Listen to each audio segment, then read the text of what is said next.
Será que os casamentos de hoje realmente se importam com Deus? Ou será que Deus participa apenas da cerimônia? Porque existe uma cena que eu vejo acontecer o tempo todo. O casal escolhe uma cerimônia emocionante. Escolhe palavras sobre amor, compromisso, sobre propósito, família, sobre valores e fé. E durante alguns minutos, tudo parece fazer sentido.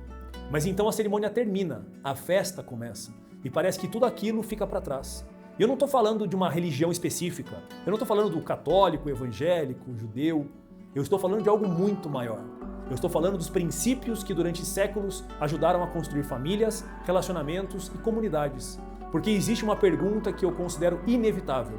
Se Deus realmente é importante para um casal, por que muitas vezes ele desaparece assim que o cortejo termina? Porque é curioso observar isso. Durante a cerimônia falamos sobre amor, mas depois vemos inveja entre os convidados. Durante a cerimônia, falamos sobre fidelidade, mas depois vemos flertes, desrespeito e até traição dentro da festa. Durante a cerimônia, falamos sobre domínio próprio, mas depois vemos excessos de comida e bebida.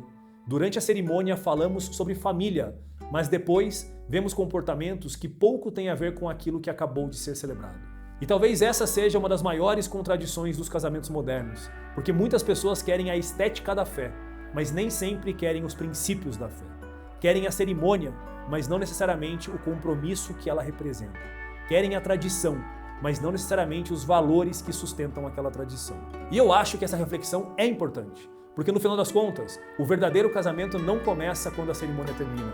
Ele começa quando a festa acaba, quando os convidados vão embora, quando as luzes se apagam, quando o casal finalmente fica sozinho diante da vida real.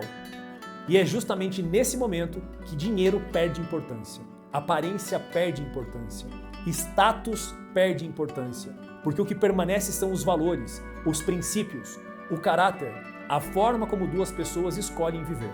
E talvez seja exatamente por isso que tantas pessoas passam a vida inteira procurando sucesso e descobrem tarde demais que aquilo que mais desejavam era algo muito mais simples: uma família saudável, filhos bem criados, paz dentro da casa. Um casamento construído sobre bases sólidas. Porque no final a pergunta mais importante não é se Deus participou da cerimônia.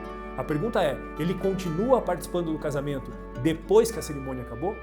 Compartilhe esse vídeo com alguém que nunca tinha parado para pensar nessa diferença. E me siga porque eu quero transformar a forma como as pessoas enxergam o universo dos casamentos.